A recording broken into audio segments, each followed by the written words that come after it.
ध्यान देंगे बेटे सब लोग, है ना। अच्छा अभी हम बताएंगे और मैं बताऊंगी आपको। रुको, नोटबुक को रहने दो।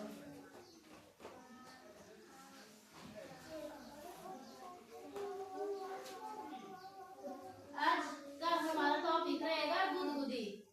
गुदगुदी सबको होती है ना? किसको गुदगुदी होती है? मैं एक कहानी सुनोगे? गुदगुदी वाली कहानी है, बहुत अच्छी है, ध्यान से सुननी है, सब लोगों ने ध्यान से सुननी है, ठीक है ना। चलो, एक दिन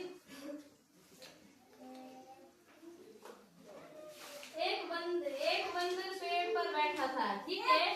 बंदर बैठा था पेड़ पे, ठीक है। बंदर की पूंछ बहुत लंबी थी। बंदर की पूंछ लंबी होती है ना? सबने बंदर देखा है? देखा है ना? तो उसकी पूंछ कैसी होती है बेटे? आगे ध्यान दो। बंदर की पूंछ लंबी थी, इतनी लंबी थी कि जमीन तक लटक रही थी, ठीक है। आपके घर में बंदर आते हैं, ठीक है। उस बंदर को सुनो मेरी बात, सुनो मेरी बात,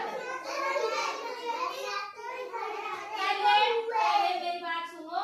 उस बंदर की पूंछ इतनी लंबी थी, वो जमीन तक लटक रही थी, ठीक है। सुनो, ध्यान से सुनो पहले।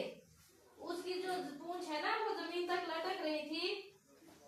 जमीन पर खेल रही गिलहरी पूंछ पर चढ़कर जोड़ने लगी।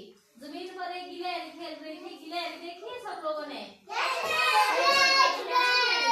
ठीक है। तो वो बंदर की पूंछ से जोड़ने लगी। चुप, पहले सुनो। तो गिलहरी उसकी पूंछ से खेलने लगी। बंदर को गुदगुदी हुई। जब वो उसकी पूंछ से खेलने लगी ना गिलहरी, तो बंदर को क्या हुई? गुदगुदी हुई, ठीक है। उसने नीचे देखा और हंसकर बोला, बहन गिलहरी क्या कर रही हो? उसने गिलहरी से पूछा, तुम क्या कर रही हो मेरी पूंछ के साथ, ठीक है। वह हंसकर बोला, बहन गिलहरी तुम क्या कर रही हो? मुझे गुदगुदी हो रही है। बंदर ने कहा, मुझे गुदगुदी हो रही है। इस प्रकार